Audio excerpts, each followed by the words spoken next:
Acharya Sri Sri Vaidyanatha Sri Sri Bhaktivedanta Swami Maharaj Sri Prabhupada Ki Jaya Vishnu Paramahamsa Padavajat Acharya Saraswati Sri Sri His Divine Grace Sri Bhakti Siddhanta Saraswati Swami Maharaj Prabhupada Anantapur Vaishnava Murti ISKCON Founder Acharya His Divine Grace Sri Prabhupada Ki Acharya Shri Haridas Thakur Namesika Shri Krishna Chaitanya Prabhu Nityananda Shri Advaita Gadadhar Shivasari Gaura Bhaktivinoda Shri Shri Radha Krishna Guru Bhagavan Shama Guru Kumbha Guru Bhagavan Shri Vrindavan Dham Ki Navadvip Mayapur Dham Ki Ganga Maya Ki Yamuna Maya Ki Tulsi Devi Ki Bhakti Devi Ki Sankirtan Yoga Ki Shri Harinam Sankirtan Ki Shri Shri Gaura Ki Samaveta Bhaktivinoda Ki Bhaktivinanda All glories to the Son of God. All glories to the Son of God. All glories to the Son of God. All glories to Shri Shri Guru.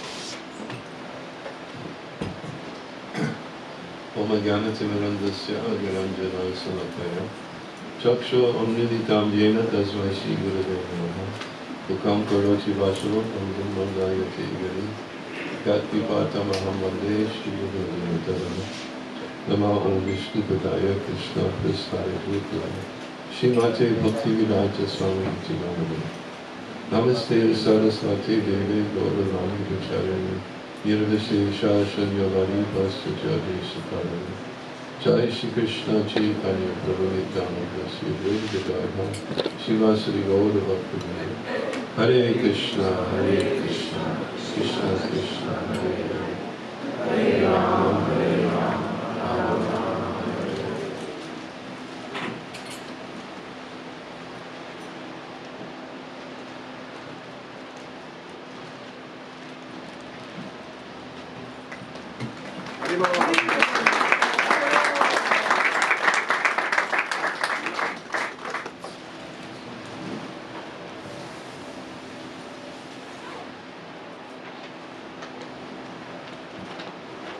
Yesterday, we read translation from text 4 Sri Upadeshamrita, and we read a little bit from the very beginning of the purport. The verse was Dadati Pratigvinati Guhyam Bhakyati Prichyati Bhukte Bhojayate Chaiva Sad Vidham Kriti Lakshana. Offering gifts in charity, accepting charitable gifts, revealing one's mind in confidence, inquiring confidentially, accepting prasadam and offering prasadam are the 6 symptoms of love shared by one devotee and another. Yesterday we spoke a lot about loving exchanges. Spoke a little bit about loving exchanges between the Lord and His devotees. Of course, we only scratched the surface. But the essence of what we spoke about yesterday is how much inclined Krishna is to accept an offering when there's love. It's the ingredient which makes it very relishable to Him. Of course, when He relishes, then the devotee who is aspiring for nothing more than Krishna's pleasure gets pleasure. And we gave some examples of how Krishna is very eager to accept offerings Anybody remember anything from yesterday? Maybe Rice. rice. What about rice? He liked the rice. Huh? He liked the rice. Broken rice. Broken rice. Broken. Why did he like the rice? Because it Who was it, by the way? Who liked it? I don't know. Lord Chaitanya. Well, why did he like it? Bhakti. Huh? Bhakti. Bhakti. Okay, yes, that's general. She gave him love. Actually, the example of the rice we gave is he didn't even give it. Yes. He didn't give it. Lord Chaitanya forcefully took it. And he forcefully took it because he was so eager to take something from the hands of his devotees. Which is a good indicator of the great value there is when the devotee actually aspires for Krishna's pleasure. Aspiring for Krishna's pleasure is actually a very exalted goal, and actually attaining it is not always so easy as we spoke about yesterday. We quoted that verse from Prahlad Maharaj, that even if you perform austerities, sacrifice, anybody remember all the list of things that Prahlad Maharaj gave as things that were unacceptable by the Lord without bhakti? Please, yes. Becoming an expert Brahmana. Expert Brahmana, yes. Even you become an expert Brahmana, chanting perfectly all the Vedic mantras. Somebody may think, wow, I wish I could do that. Why? Why? That's the question. Is the motive. Why? Because I want to become an expert Brahmana? For recognition? Prestige? And there's even statements in Chaitanya Charitamrita which give indication that Krishna's more pleased when the gopis chastise him than he's pleased by the Vedic hymns spoken by the Vedas personified. Imagine. Now, expert Brahman who's expert at mantras, you know, he can chant so many mantras, sit there for a full yajna, swaha, swaha, do all the mantras very perfectly. But Chaitanya Charitamrita in the Adi Leelas described that when there's gopis chastise him, why? Because the words of the gopis are saturated with love. Not only love, but spontaneous love, which Krishna is very inclined to accept when devotees can serve him in spontaneous loving devotional service.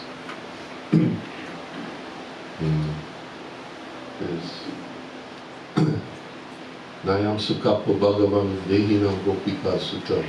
In the 10th canto of the Srimad Bhagavatam, it is explained that the Supreme Lord is pleased when the devotees are engaged in spontaneous devotion to him.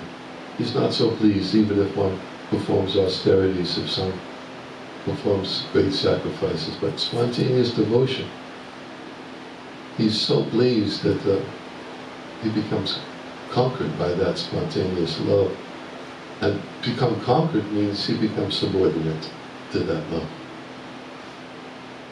This is something, of course, which is a special characteristic of spontaneous love, which the residents of Braj, Vrindavan,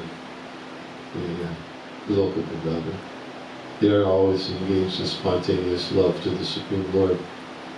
And because their love is so strong, and they think nothing of Krishna's pleasure, Krishna, of course, thinks nothing but them, as we indicated yesterday. And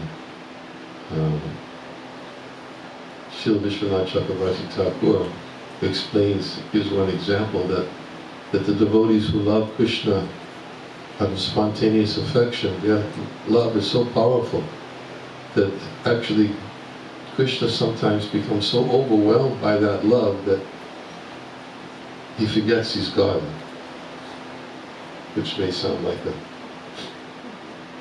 how can God forget he's God? He's all-knowing, so he must know that he's God. But God even forgets he's God because their love is so powerful, so strong, that he wants to subordinate himself exactly to the mood of wanting to please him, either as a parent, as a friend, as a lover. And therefore he forgets. This point is brought out in the example of Vishwanath Chakravarti Thakur also brings up. Well, before I get to that example, he gives the example that just like a bee, when a bee enters into a flower, when the bee enters into the flower, it's lotus flower, at night the lotus petals close and the bee becomes trapped. So, have you ever trapped the bee between two panes of glass? Sometimes, you close the window or close the screen and all of a sudden you see there's a bee in there. What is it? It's always trying to get out. Right? Looking for, goes up to the corner, goes to the side, goes to that side, wants to get out. Vishwanath Chakravarti Thakur gives the example that Krishna is just like a bee that enters into the lotus flower of the hearts of his devotees who have spontaneous love. And even though he gets covered and trapped in their hearts, there's so much nectar in that flower, they don't care. They don't care. In the same way, when Krishna gets trapped in the heart of his devotees, there's so much nectar, even when he gets covered and he forgets he's God. He doesn't care. For him, he's Krishna's friend. I mean, he's his cowherd boy's friend. He's the lover of the gopis. He's the son of Jasoda. And for instance, this example given of the prayer of Queen Kunti. And Queen Kunti describes how she's frankly very bewildered when she sees Krishna afraid of the stick of Mother Jasoda. And because she's bewildered because she sees that Krishna is crying. Now someone may say, well, Queen Kunti, she actually knows Krishna's divinity. She doesn't think that Krishna's her son. Doesn't think she knows that she has this what's called Aishvaya. She is awe and veneration towards the Supreme Lord. So when she sees Krishna crying, when Mother Jasoda comes after the stick, she can really think, well, he's pretending to cry. And it's all very logical if Krishna's pretending to cry. Perfectly logical. He's God, he's pretending to cry. But why is Kunti so bewildered? Kunti is so bewildered because Krishna's not pretending. And that bewilders her. He's really scared. That's the power of love. God is scared. Nobody is scared of God. He's death personified. But he's scared by just speak of Mother Jasoda. Such is the power of love. So in the same way, when Krishna hears the gopis' chastisement, it steals his mind away from the reverential hymns of the Vedas. Because he's just so attracted to this kind of love. This is kind of love that Lord Chaitanya came to give. Yuga Dharma Pravatayam Nama Sankirtan Chari Bhava Bhakti Diha Nachamu Bhuvan. He says, I have come. I will come to inaugurate the Sankirtan movement. I will make the whole world dance in ecstasy, realizing the four ecstatic mellows of spontaneous love of God. Chari Bhava Bhakti Diha. Four ecstatic mellows of love of Godhead. That's what Lord Chaitanya came to give. Yes, he came to give the holy name, but he came to teach by his example what is real love.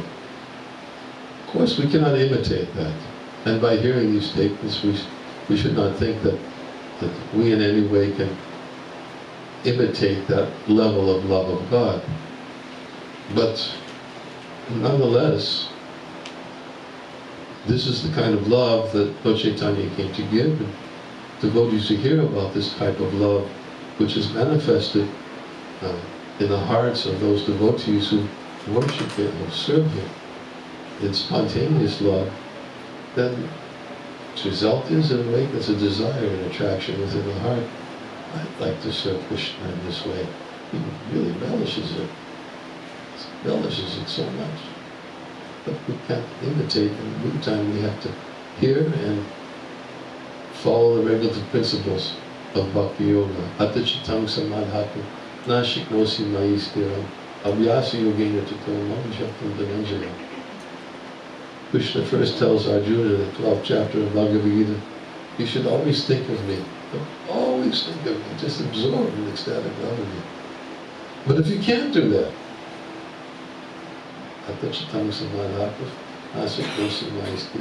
then you follow the regular principles of Bhakti Yoga. In this way, cultivate a desire to attain me. Follow the regulative principles. We oftentimes explain that what Krishna is saying, follow the regulative principles of Bhakti Yoga. He's not telling Arjuna to no illicit sex, no intoxication, no gambling, and no reading. This is not his instruction for Arjuna. Follow the regulative principles means regulate your life in such a way that you're always hearing about me. These are regulative principles of Bhakti. Regulated. And Vishwanath Chakravarti Thakur explains also in a commentary to the verse Smartavya Satatam Vishnu or Vismartavyo Najatuchit Savavidi Nasinasya Etira Evakinkara. That Krishna must always be remembered. He must never be forgotten. All the rules and all the prohibitions given in the scriptures are meant to serve these two principles. That we should always remember Krishna and never forget Him. But he makes the point that because this verse states, don't forget Krishna, it must be for those who have the potential to forget Him. Otherwise, why do we have to be told? Don't forget. Right? Just like if you say somebody, you gave somebody a key. Right? I've done this before. Give somebody a key and say, don't forget you have the key. Why do you say don't forget? Because there's a propensity to forget. You know, sometimes they forget. So this verse says, don't forget Krishna. But if somebody's always remembering Krishna, then why does somebody have to bother to say, don't forget Krishna? So it must be that this verse is for people who have the tendency to forget. And therefore he says in this in his commentary, this verse, Smartavya Satatam Vishnu. Satatam generally is translated in the Sanskrit as always. Like Satatam Kirtayam Tomam. Krishna says, always chanting my glories, bowing down before me. But in this verse, Satatam doesn't mean always. It means, has a different meaning. It means every day. Every day, regulate. That's what Krishna says. Atachitang samadhatu nashiknosi maistiram.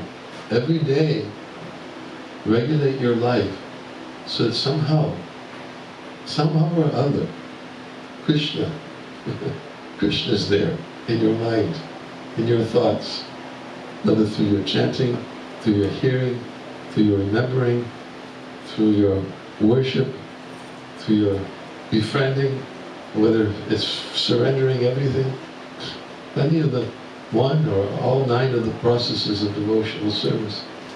Every day, give it some time. So,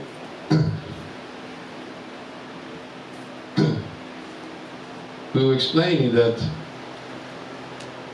when Prahlad Maharaj told his friends that even if you're expert Brahmin chanting all kinds of Vedic mantras, these Vedic mantras are not really of any value. And we quoted the verse, Bhagavat Bhakti Hinasya Jati Shastra Chapastapa Prapanasya Deha Mandanam Lopavanjana. That if a person is devoid of devotion, even if he's an expert at chanting all kinds of Vedic mantras, even if he performs all kinds of austerities, even if he takes his birth in a great family or nation, even if he knows so many verses, expert Brahman, they're like ornaments in a dead body. Ornament, what is an ornament in a dead body? It's a dead body. That's its destination, is either ashes, it's dust, or stool. The value of ornaments in a dead body. So what is the value of all of these external things if there's no devotion? So therefore, the gopis, when they chastise Krishna because their love is so spontaneous, it steals Krishna's mind away from the reverential hymns of the Vedas. He's much more attracted to them. So we spoke about that yesterday also, about love and why Krishna is so much attracted when his devotees have love. And we talked about cultivating love. And we use Krishna as the example, as the person, which is, of course, a very important element for everybody who studies Vaishnava philosophy to come to understand that Krishna is a person, and that he has desires, and we should try to please him.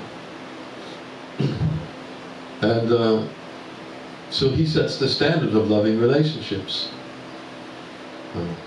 And whenever there's something offered in love, we gave the example how Krishna naturally wants to reciprocate that love and give something in exchange.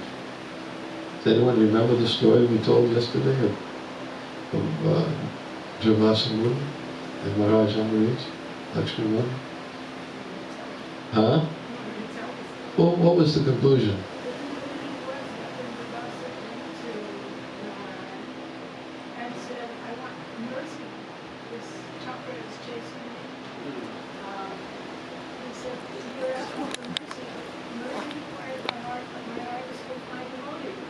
So if you want mercy, you have to...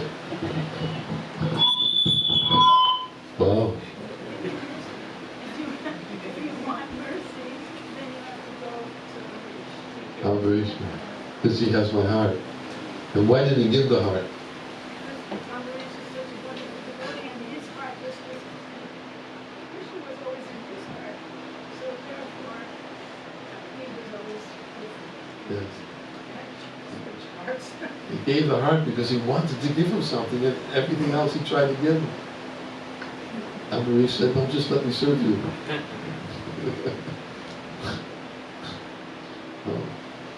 We gave the same example that was found in Kolavitsa Shidha, when Lord Chaitanya manifested. Did you turn down the volume? I did. You did? Okay. Is that okay? Everyone can hear? Yes, okay. The Kolavitsa Shidha was also asked by the Lord to accept the benediction. This is interesting. He said, "I could make you a king." Sorry, I don't want to be a king. I can give you opulence. I can give you a position. No interest in me. No interest in position, wealth, power, strength. You be my master, let me be your servant, birth after birth. And then, of course, Lord Chaitanya said, "Okay, Kolavitsa, look at me. I'll be your master, and you're my servant. Fulfill this desire completely, birth after birth." So he naturally wants to reciprocate. So these types of exchanges between the Lord and His devotee, they give evidence of what a loving exchange is all about. A loving exchange is what? It's offered with love. Surprise!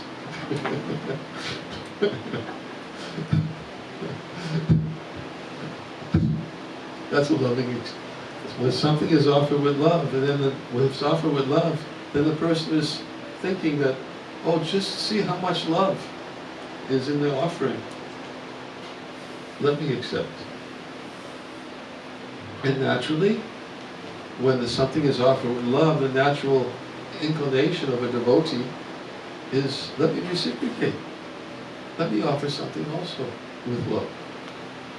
But the difference between these types of exchanges is that between the recipients of both exchanges, there's never expectation.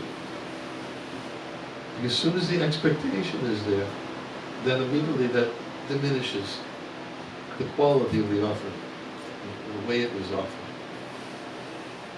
Krishna is very easy to satisfy. All he asks is, think of me, worship me, offer your homages unto me. For me, a leaf, a flower, fruit, and water. I'm very much inclined to accept it if the love is there. And then, of course, the wonderful revelation that takes place within the heart when there's actually some desire to please Krishna is that you feel pleased. The different kind of pleasure. You can't, it's incomparable. Bhajaniya Paramasukha Matra Sasukagram. Srila Jiva Goswami explains in the Srimad Bhagavatam commentary, to the degree that Krishna is pleased, we become pleased. It's just a natural event that takes place in the heart. If Krishna is pleased, we feel satisfied. Because that's what a devotee is. That's the goal of all of his service, is to please Krishna. It's his goal. Everything. It's the fruit, topmost fruit. Everything he's doing is, if I can do something that pleases Krishna, then my life is successful. And if Krishna is not pleased, then I've wasted my time. Dhammas Phanushta Tapumsam Vishvaksenu Katasuya Nopariyad Yadiratim Shama Evahi Kevalam. Srimad Bhagavatam says that what is it? Dhammas Phanushta Tapumsam. Occupational activities a person performs is considered to be so much useless labor. Useless labor. If it doesn't provoke an attraction for remembering Krishna and hearing about Him. Useless labor. So, therefore, loving relationships, one type of loving relationship we spoke about yesterday, and we elaborated on it. The detail is offering gifts and accepting gifts. But the other type of loving relationship, we didn't speak so much about. We alluded to its existence, said how much it's important. But it's revealing one's mind in confidence and inquiring confidentially. This is a loving relationship. How difficult it is sometimes to find that. It's so elusive amongst. Unfortunately, many devotees sometimes feel like, I can't reveal my mind to anybody. I'm afraid to reveal my mind. But if I reveal my mind, if I've shown a sign of weakness, and if I show a sign of weakness, I know it's going to be exploited. And I'm afraid to show weakness in the presence of others who may potentially exploit my weakness. That's very unhealthy, especially if out of the 6 types of loving exchanges, 2 of them, 33% of them, are to reveal one's mind in confidence and inquire confidentially. But yet, it's destroyed if there's no trust. And it's very interesting to note the placement of this verse in Upadeshamrita it comes right after the verse. What is it? Text 3, Atyahara Prayasascha Pajalpa Niyamagraha. No, that's Utsaha, that's text 3. Text 2, Atyahara Prayasascha. 6 kinds of activities which are unfavorable for bhakti. And one of them is Pajalpa. Everybody knows what Pajalpa is, we've heard it. We know what it is. Well, that's for advanced devotees. They only speak about Krishna, therefore they can avoid Prajalpa. But it's interesting that Rupa Goswami puts this as one of the impediments, obstacles for advancing a devotional service, Prajalpa. And Srila Bhaktivinoda Thakur has written essays on each of these 6 activities which are not conducive for the advancement of devotional service. And he writes an essay specifically on Prajalpa. And in the topic of Prajalpa, he gives so many different examples of what are Prajalpa. So many. This is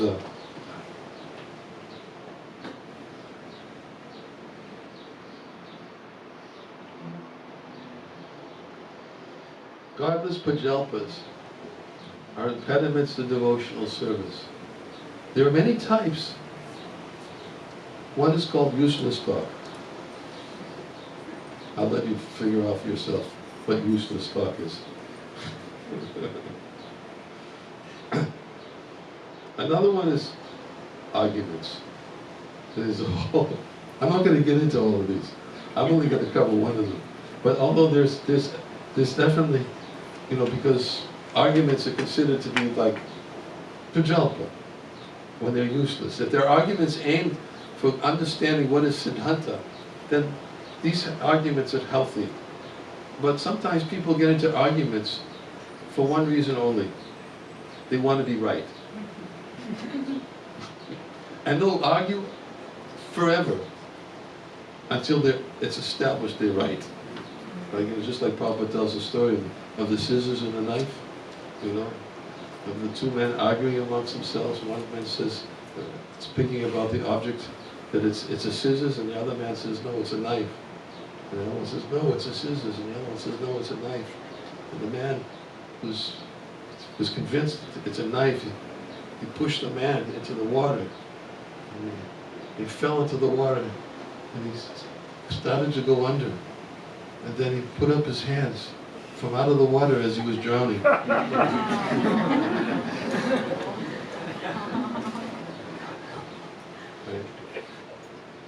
Got to be right.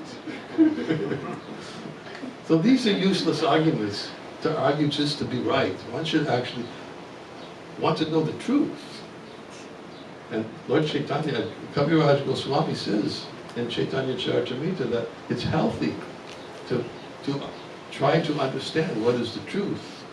But to argue for the sake of wanting to be right, that's a useless argument.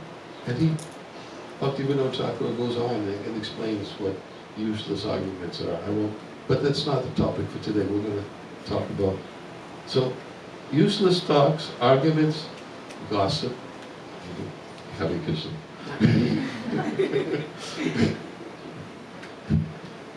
Village talk. Debates. Another type of prajalpa is fault-finding in others. Speaking falsehoods. Blaspheming devotees and worldly talk.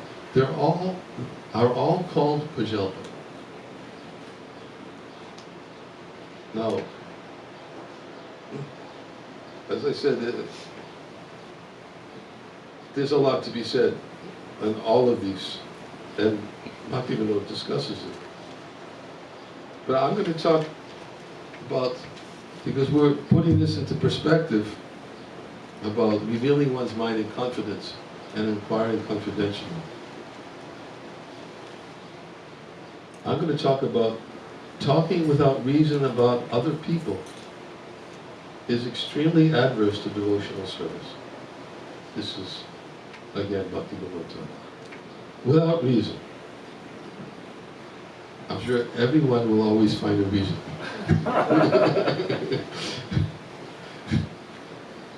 Sometimes the reason is because I can't stop thinking about it. And Bhaktivinoda Thakur also talks about that.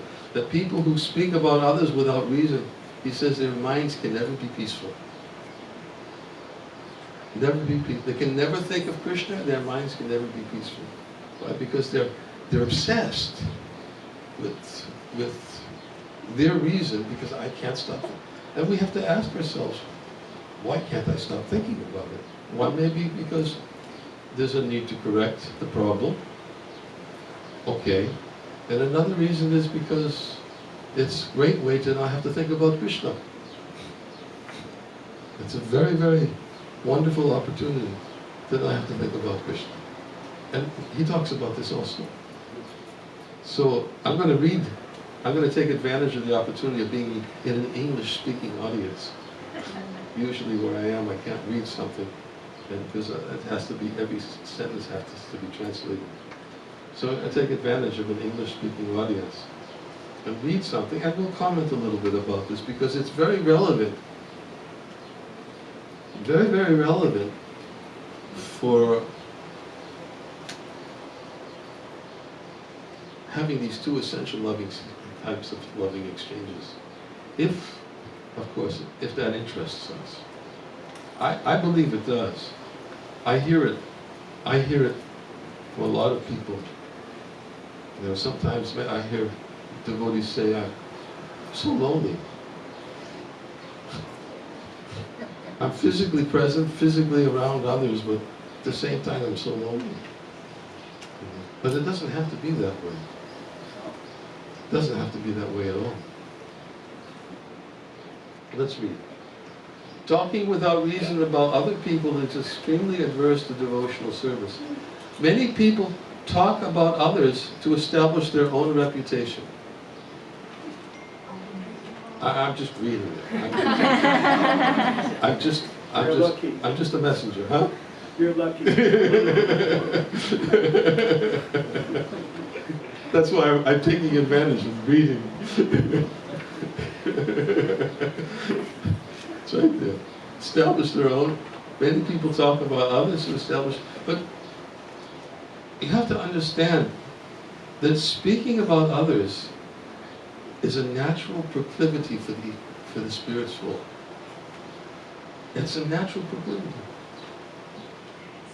If you listen and you read Srimad Bhagavatam, 10th canto of Srimad Bhagavatam, you read about the cowherd boys, and especially if you read some of the works of our previous acharyas who reveal some of the discussions that take place amongst those devotees who have ecstatic love for Krishna, they can't stop talking about others.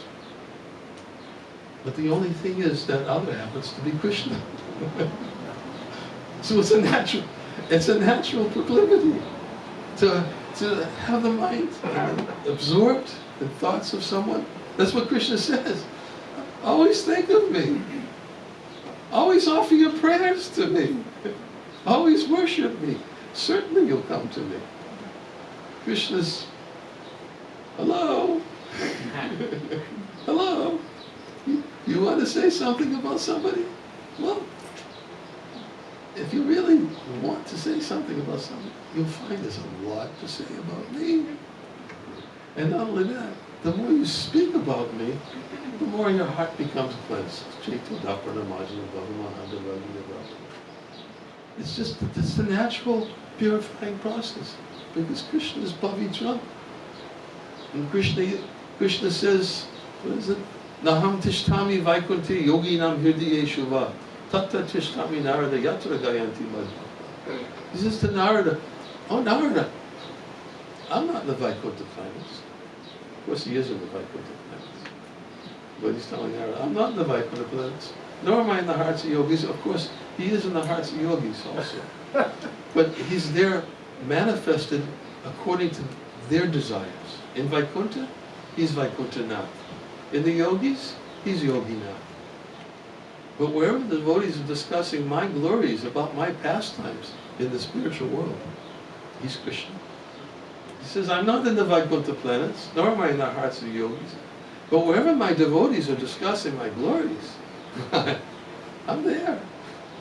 I'm there, very eager to be there. I manifest myself where the devotees are discussing much chitta magata prana bodhiyata parasparam. The natural topic for discussion amongst devotees is chanting Krishna's glories. Devotees derive great satisfaction and bliss enlightening one another and conversing about me, Krishna says. So it's very natural to speak about others. Of course, when those others are Krishna, or Krishna's pure devotees also. Like we oftentimes quote a verse from the 11th canto of the Srimad Bhagavatam. A very wonderful verse. That pure devotional service is so transcendently potent that simply by hearing about it, simply by repeating it in response to what we hear, simply by meditating on it, simply by faithfully and respectfully accepting that it exists, simply by praising the service of others, that even a person who hates the demigods and is envious of all living entities in the universe can immediately become purified. So, praising the service of others. We can praise the service of others. One time, Lord Chaitanya was approached by a Brahmana in the Kulinagram. And the Brahman was telling Lord Chaitanya, he said that previously, he fell at Lord Chaitanya's feet, he said, previously I did not recognize devotees.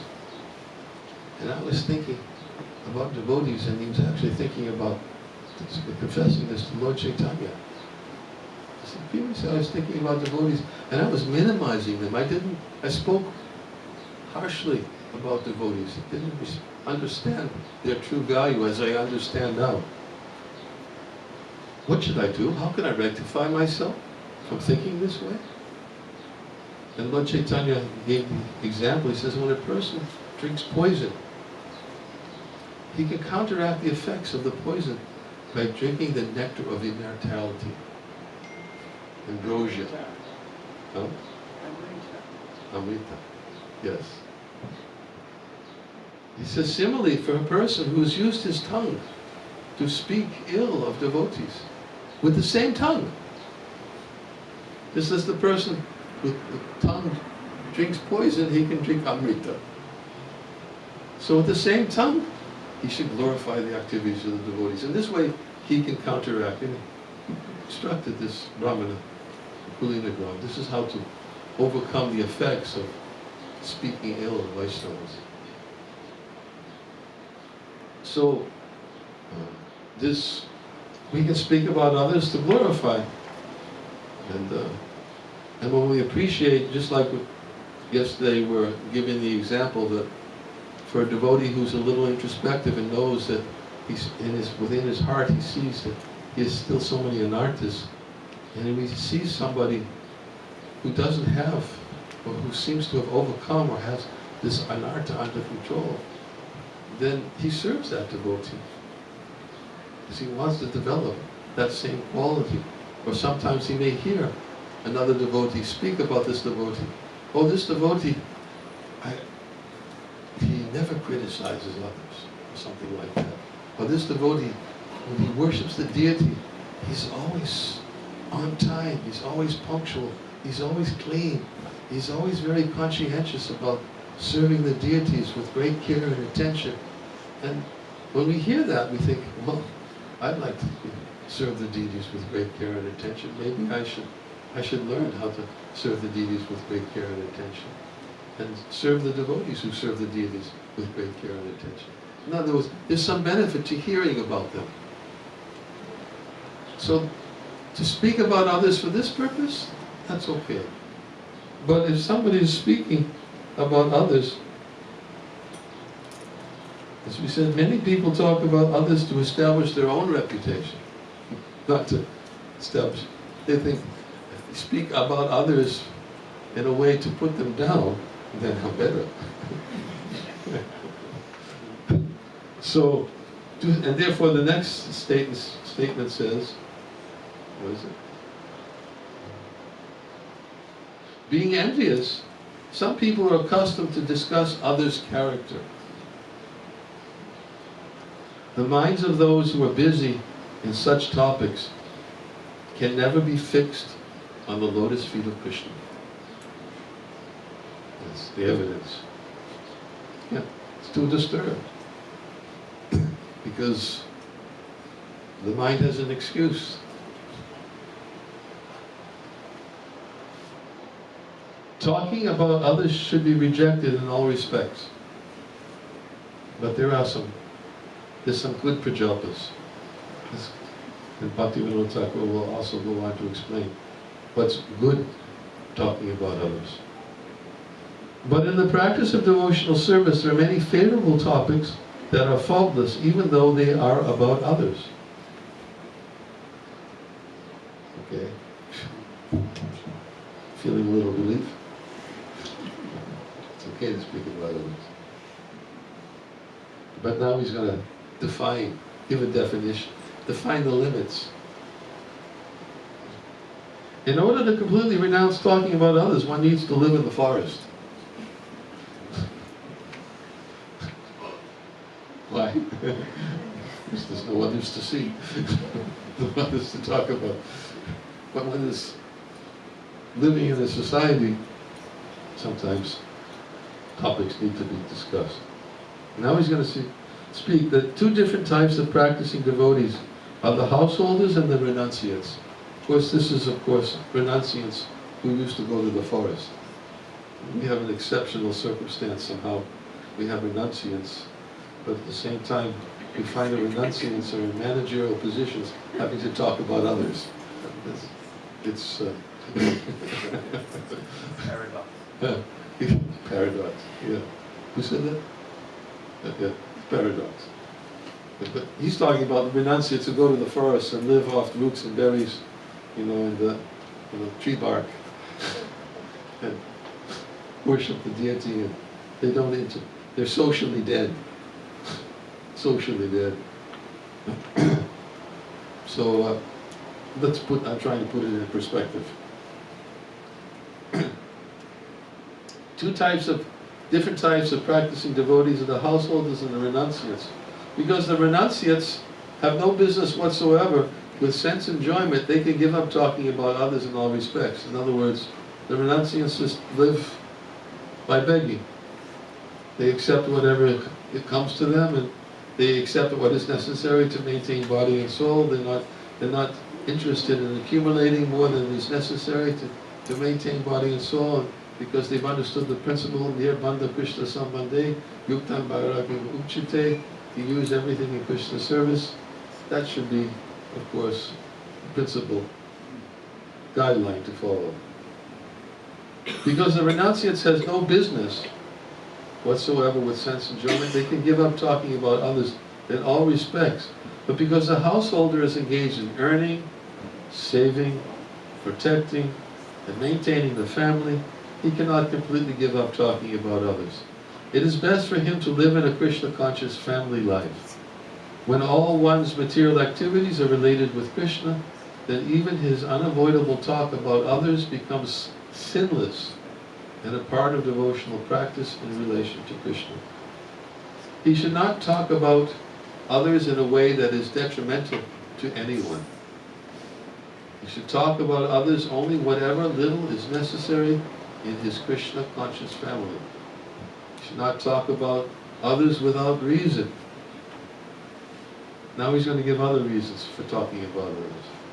Moreover, when a guru enlightens his disciple on some topic, then unless he occasionally talks about others, his instruction may not be clear.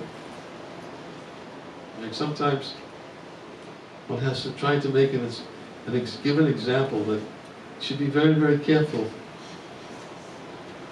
to always be engaged properly in devotional service, be a good example, don't speak about others. And sometimes the devotees may hear such an instruction, they may think, well, can you give me an example? They may give an example of somebody who's a good example. Then they may give an example. Now, don't be like that. Don't be like that. So he has to speak this way in order to give an instruction and to make the instruction complete. And Bhaktivinoda Thakur gives an example right from Bhagavatam. He says sometimes he'll speak in a general way about people that you shouldn't be like. Sometimes he'll speak in a general way, sometimes he'll speak in a more specific way, and sometimes he'll a very pointed way. He has to. So he says here, unless he occasionally talks about others, his instruction may not be clear. When previous Mahajans have talked about others in this way, there is merit in such talk, not fault. Shukadeva Goswami said in the Bhagavatam, I'm not going to read the Sanskrit, I'm going to read the translation. The lifetime of such envious householders is passed at night either in sleeping or in sex indulgence, and in the daytime either in making money or maintaining family members. Persons who are devoid of Atma Tattva, they do not inquire into the problems of life, being too attached to the fallible soldiers, like the body, children, and wife. Although sufficiently experienced, they still do not see their inevitable destruction. This is second canto of the Bhagavatam. Right? Shukadeva Goswami is giving the example. Don't be like this. He has to speak about, don't be like the envious householders who live only for sex life, maintaining family members, sleeping at night, and sense gratification. Don't be like that. So sometimes he may warn and give others in a general way. This is not how you should be. Then he goes on. He said, although Sukadeva Goswami talks about the materialists in order to instruct his disciple, he's not considered a Prajapi. Therefore, such activity should be considered beneficial. Again, in order to instruct his own disciples, Chaitanya Mahaprabhu spoke about pseudo-renunciants in the following words from Chaitanya Charitamrita. Then he says something very heavy. I'm not going to read the Bengali. The Lord replied, I cannot tolerate seeing the face of a person who has accepted the renounced order of life, but who still talks intimately with a woman. He's speaking about Chota Haridas, but he didn't mention his name. He said, I cannot tolerate seeing the face of a person who's accepted the renounced order of life, but who still talks intimately with a woman. There are many persons with little in their possession who accept the renounced order of life like monkeys. They go here and there, engaging in sense gratification and speaking intimately with women. Sri Chaitanya Mahaprabhu said, my mind is not under my control. It does not like to see anyone in the renounced order who talks intimately with women. He said it. He was instructing. And if you read Srila Prabhupada's commentary at the end of the chapter, he explains that Lord Chaitanya is giving an instruction for the future generations, and using Chota Haridas as an example. So he has to say something to make it very clear. This is very clear. This should abundantly clear. Then, he says, unless one speaks in this way while instructing and while concluding a subject, there's no benefit for oneself or others. Therefore, when the previous acharyas have personally set example and taught others, how will we be benefited by acting contrary to their instruction? And here's something that... And if one discusses in this way the improper behavior current in a religious sect, or improper behavior amongst the general public, then such talk is not adverse to devotional service. So, but how one talks about it, this could be a whole class in of itself, and I'm not going to go into how one speaks about it. But later Bhaktivinoda Thakur qualifies those who do speak about this. They better look within their hearts to make sure there's no hatred, envy, or prejudice. What is it he says? He says, but those who talk about others while influenced by devotional impediments like envy, hatred, pride, or distinction are offenders at the feet of Bhakti. So, giving you some criteria that if you're going to speak very boldly, then make sure the motive is clear. Not, like we said before, not to establish one's own reputation. I'll finish. I'm getting to an end. As I said, I'm taking advantage of the opportunity to let Bhaktivinoda Thakur speak. I've not said anything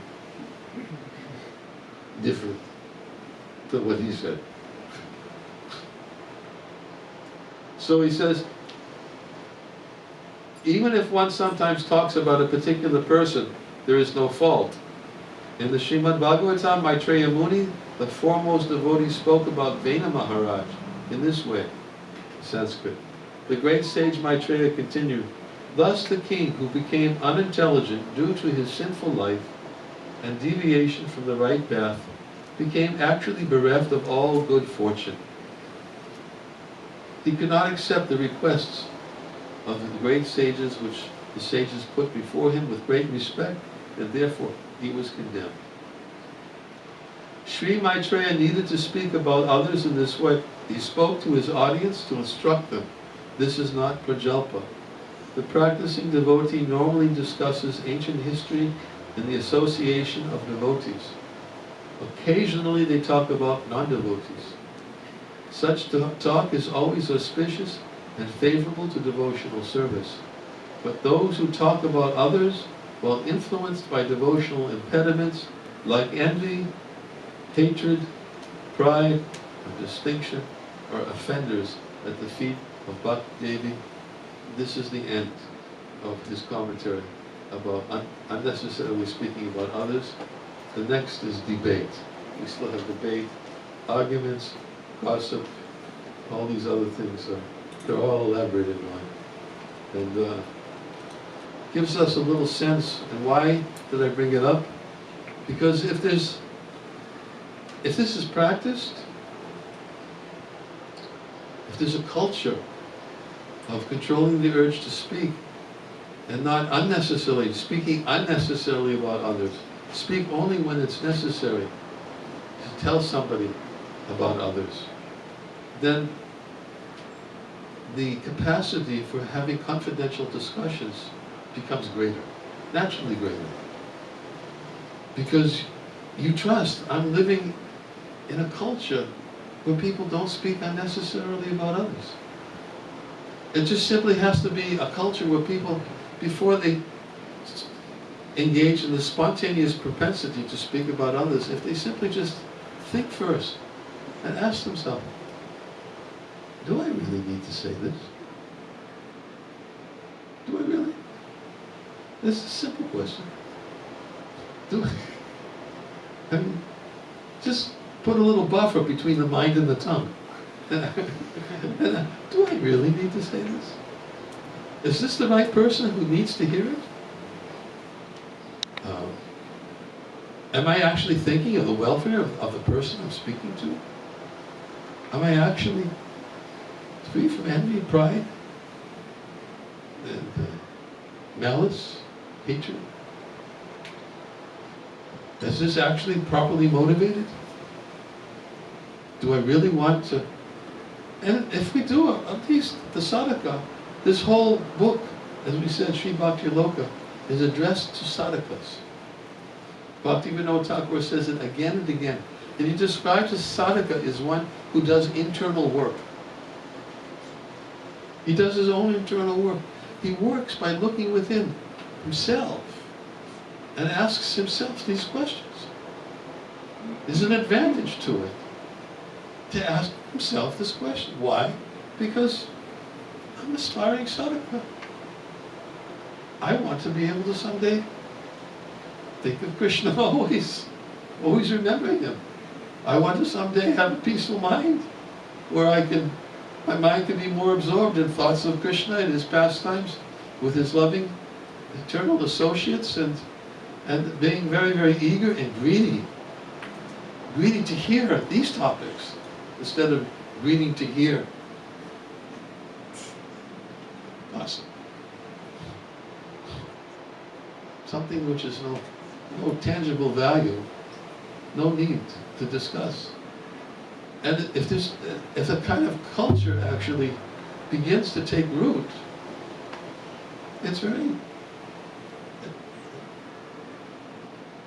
very auspicious for cultivating confidential relationships amongst Vaishnavas, because then you can speak your mind, reveal your mind in confidence, and inquire confidentially, and not be fearful that somebody's going, because first of all, you trust this person.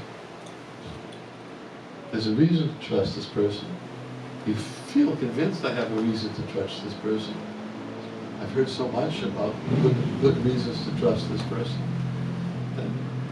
And I have good experience in the past. He's a confidential person. He's my well-wisher. He's not thinking of causing me any harm. He's not thinking he's not trying to hurt me in any way.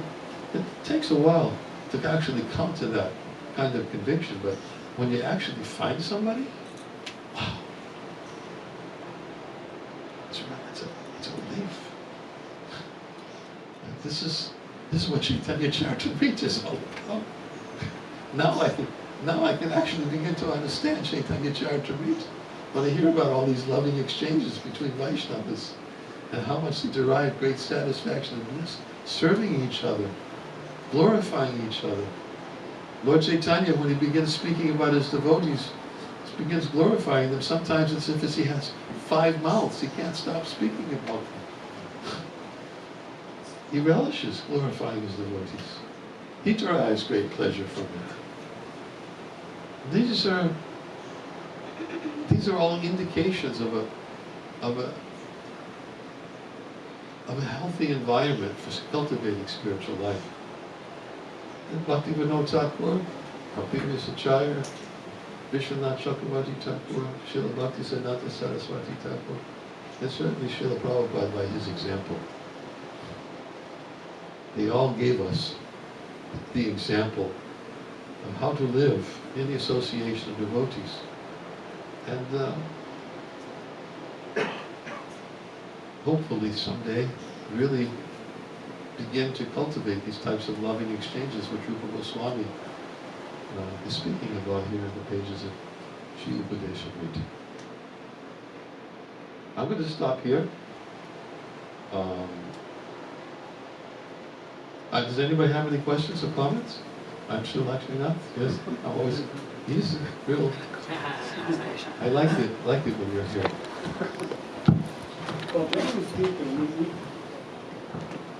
we can say that we are extremely fortunate because we get to be with hundreds, if not thousands, of devotees. So that's a great fortune. At the same time, many of these devotees are acquaintances. Acquaintances. Yeah. Then from that group, there may be some who we've established friendship. But in a normal setting, you may get 3, 4 good friends. You know, people like you mentioned, people you can depend on, rely on. So I think sometimes in our society, we assume that everyone who's a devotee becomes that very close friend that we can reveal our mind and so forth. And it may not be the case. The case may be that we have 3, 4 persons that are very close who've known us for years, who've seen us, and they're more able to evaluate when we reveal our minds to them what really is our situation. Not absolutely. It only takes one. Yeah. Not even if it's not 3 or 4. It only takes one. It only takes one heart to be touched. When I speak to Gokulananda Prabhu about Srila Maharaj, watch the tears flow. We both love him. We both love him. Tears just flow. You can appreciate my feelings. Huh? I can share them because you're going to appreciate what I'm sharing. Yeah. But of course it's nice if it's more. But yes, your point is very well taken. We should not level the field. Rupa Goswami doesn't level the field. He gives different types of devotees and different levels of respect that we give to them. He says one should mentally honor somebody who chants the name. One should offer as a basis somebody who's initiated, is engaged in the worship of the deity. But one should faithfully serve and hear from those devotees whose mind is devoid of the propensity to criticize others. So he doesn't level the field. He makes it very clear. There's different levels. So we should also be very careful to not level the field and say that yes, it's not all the same. We have to learn to discriminate. But when we learn to discriminate, we should have some basis on how to discriminate. So I 100% agree with the point that you made.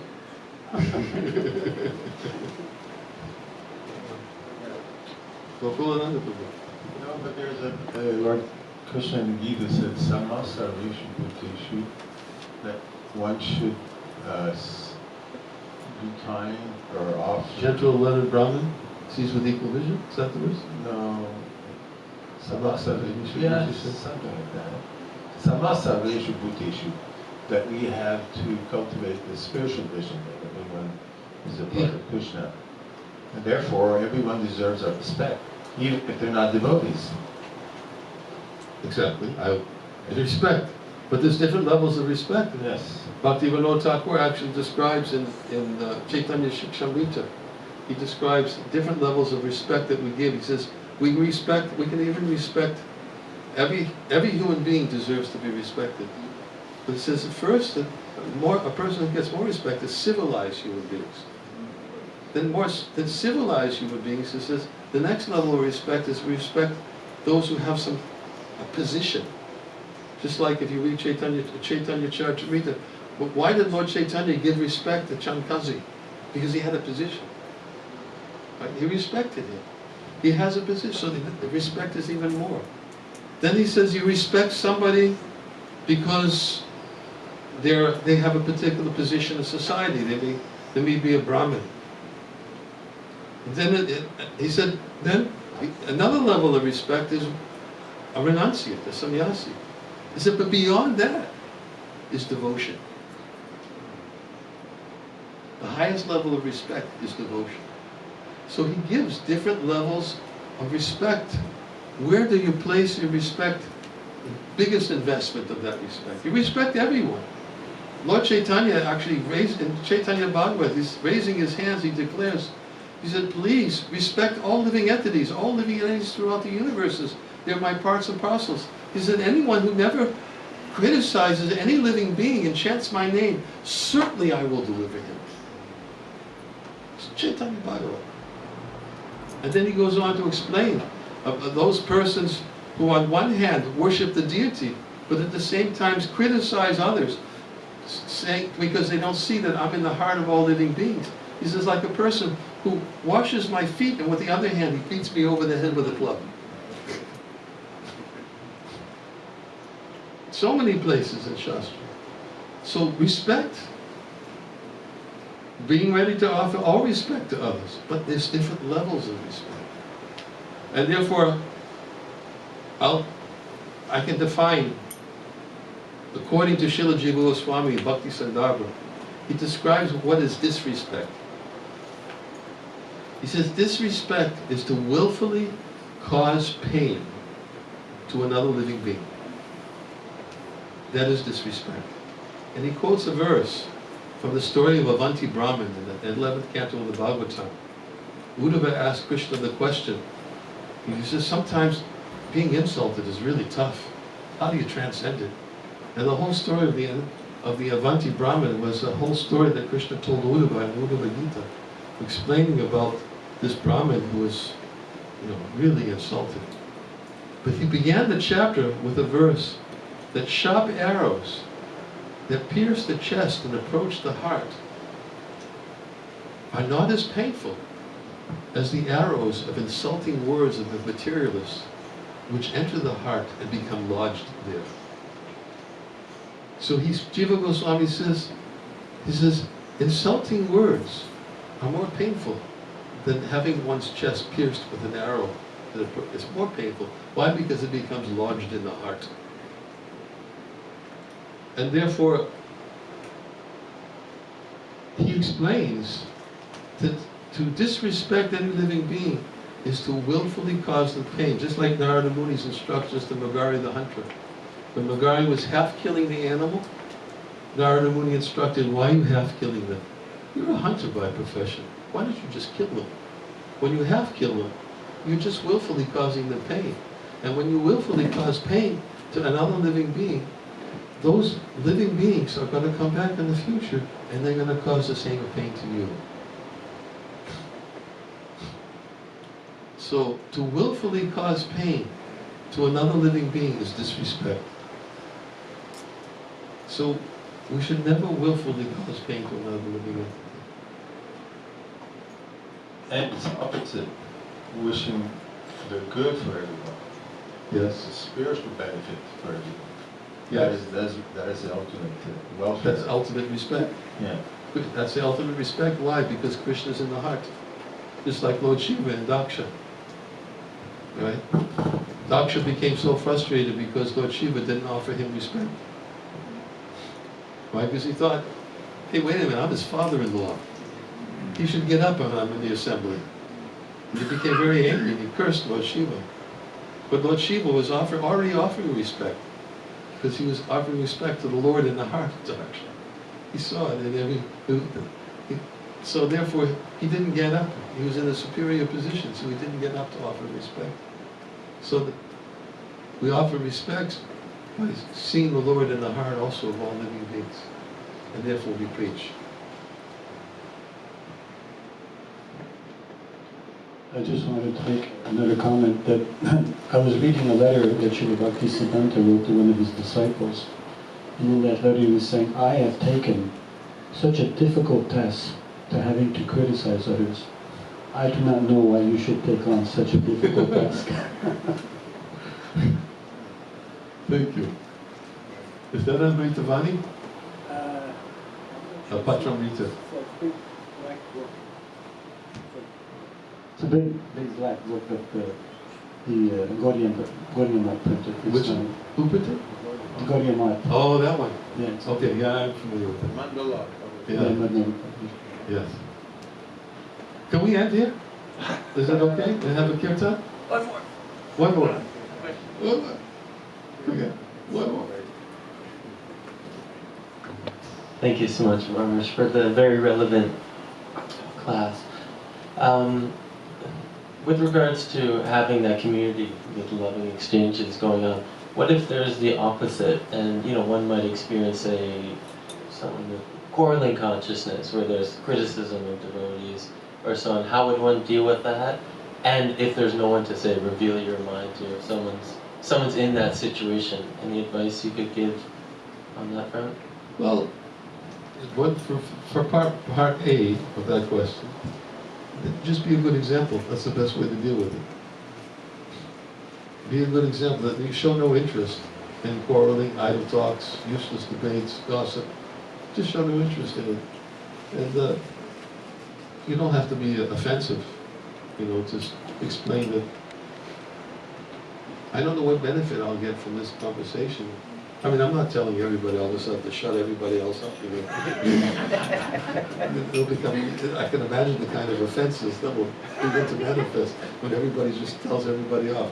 Hey, Prabhu! But we should look, as I said, within ourselves first, before correcting others. We just read that last night. That's what Srila Bhaktisiddhanta said. Look inside yourself first. Before I find fault in others, before I correct others, I should look within myself first. Am I envious of Krishna? Should I be beating myself on the head with a shoe? Because I'm not engaged, I'm calling the service, I'm engaged devotional service to Krishna, but actually I'm only thinking of my own sense gratification. Who am I to say something? Better I just try to teach by my own example Be quiet. That's part A. Part B, if you can't find somebody around you, then just keep your eyes open and look for some potential. And it may not be in the immediate presence, it may be somebody who comes from afar, and then you say, okay, hey, can I call you up from time to time? It just may be the case. Maybe somebody who's distant. But if you can't find somebody, chances are you better look inside and find out why.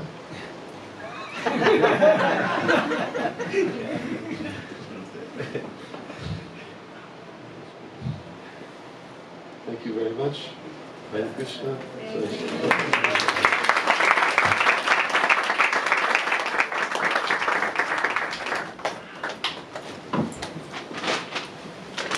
Shall we have a short kirtan? Long Kirtan.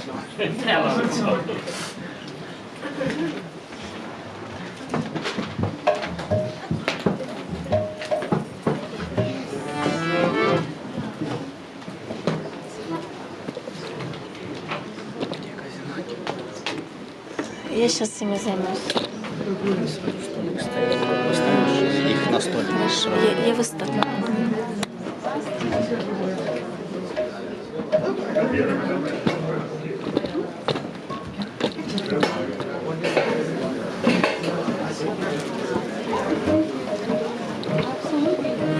Включил вторую камеру. Спасибо большое.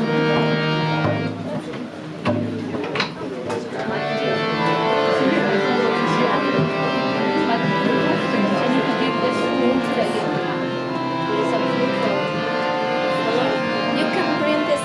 I'm going to or you can bring the kitchen. Or I can take it from the kitchen.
Shri Satguru Swami Maharaj Prabhupada ki, Anand Bhagavan Swami ki, ISKCON Brahmacharya Sri Shri Prabhupada ki, Acharya Shri Haridas Thakur ki, MC Bhagavan Shri Krishna Chaitanya Prabhu Nityananda Shri Bhaktivedanta Shri Rasi Govardhan ki, Shri Shri Radha Krishna Govardhan Shyama Kalivar Kandi Govardhan ki, Shri Vrindavan Dham ki, Maya Dham ki, Nandamani ki, Nandamani ki, Nasi Devi ki, Bhakti Devi ki, Sankirtan Devi ki, Shri Shri Gaur Nitai ki, Samarita Bhakti Devi ki, Gaur Premananda.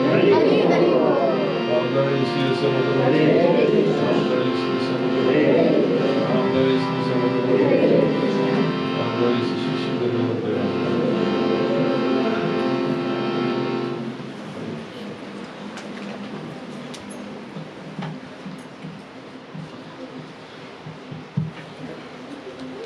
His Holiness HH Niranjana Swami ki.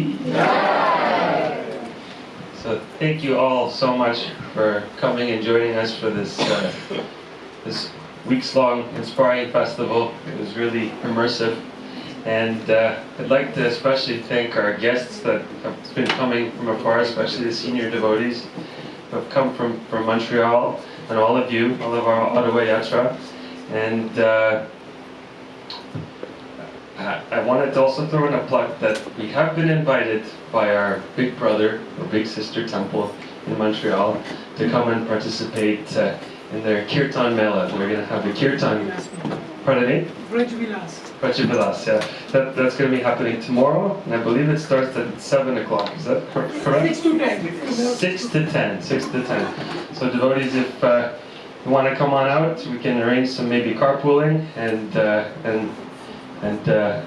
come up tomorrow, if those of you who are able. And Maharaj will be there, that's right. That's also, Maharaj will also be there. And so now I guess the curtains are going to close shortly, so if you'd like to come in the last few minutes, take some darshan, make your prayers for the Lordship Shri Gaur-Nitai, feel free to do so. And we have some treats here also that hoping Maharaj can distribute if you'd like to take them from Maharaj. Feel free to do so. And we'll continue just like last night. We have some books on display. We have, of course, we have Srila Prabhupada's books, but we also have some of Maharaj's books. And if you'd like to come up and get a copy signed, then Maharaj is here as well. Thank you so much. Shri Shri Gaur-Nitai ki, Srila Prabhupada ki.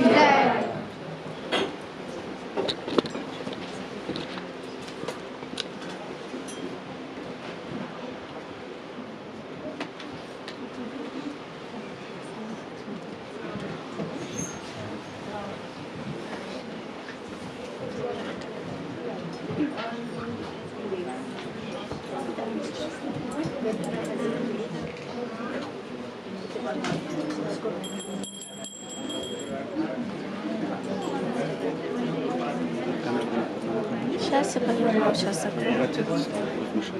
Я сделаю повыше.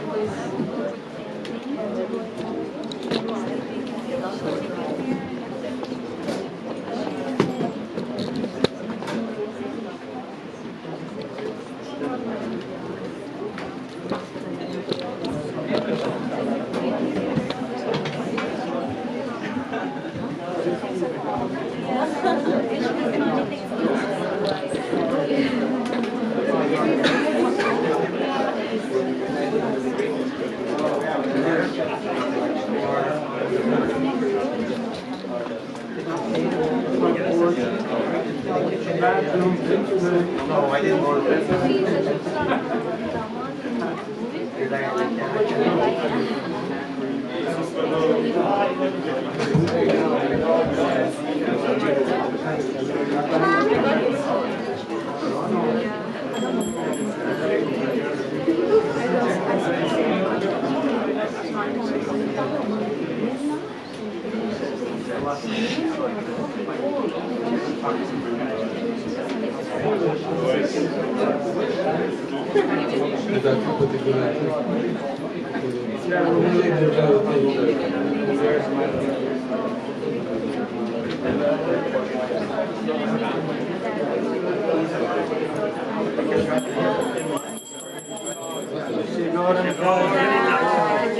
Gaur-Nitai.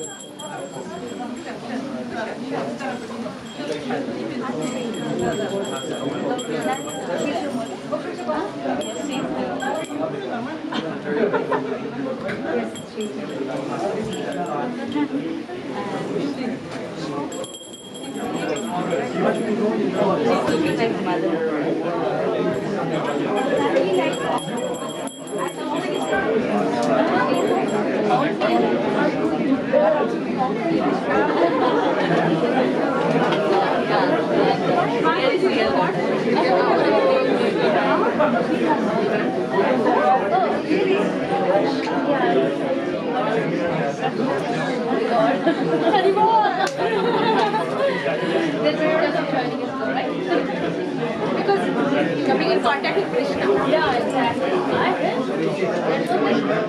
This was something that was like, I won't say after that, but like, sticking with that. But still I had that hope and was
I have one spot on the front side for someone to sit, and then I have a big bench in the back.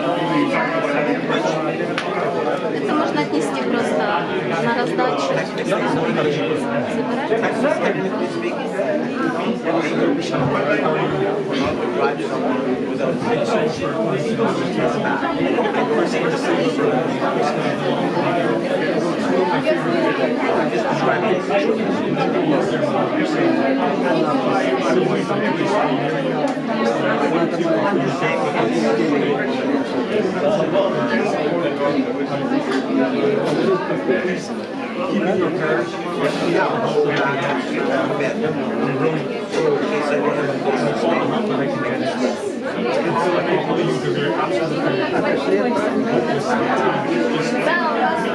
drive someone without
You have a passport.